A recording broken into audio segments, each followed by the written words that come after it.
Ever waited for a super important text, maybe a verification code or a message from a loved one, only to find out it never came through? The culprit might be hiding right in your phone, your tiny SIM card.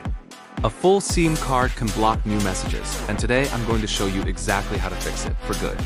So what's the deal with SIM card storage? Unlike your phone, which has gigabytes of space, a SIM card can only hold a very small number of text messages, usually around 25 to 50. It's a relic from the old days before smartphones.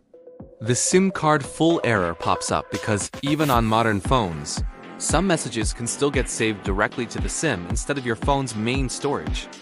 This happens more often than you think, slowly filling up that tiny space until no new messages can get in. Alright, let's clear it up. The fix is usually pretty simple. Go into your phone's messaging app. Look for the settings menu. It's often 3 dots in the corner. From there, you should find an option like SIM card messages or manage SIM messages. Once you tap on that, you'll see a list of all the messages stored on your SIM. You can then select all of them and hit delete. Don't worry, this usually won't delete the messages saved on your phone itself, just the old copies on the SIM. Now, what if you want to save some of those messages before deleting them? In that same card messages menu, you might see an option to copy to phone or move to phone memory. This is a great way to back up any important texts before you clear the SIM. Just select the messages you want to keep, move them over, and then you can safely delete everything from the SIM. To stop this from happening again, let's make a quick change in your settings. Dive back into your messaging app's settings. Look for a storage or advanced section.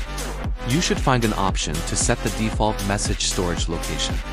Make sure it's set to phone memory or device, not SIM card. This one little tweak will direct all future messages to your phone's massive storage, preventing your SIM from ever getting clogged up again. And that's it. No more missed messages. A few simple taps and you've solved a super annoying problem. If this video helped you out, give it a thumbs up and hit that subscribe button for more easy tech tips. Thanks for watching, and I'll see you in the next one.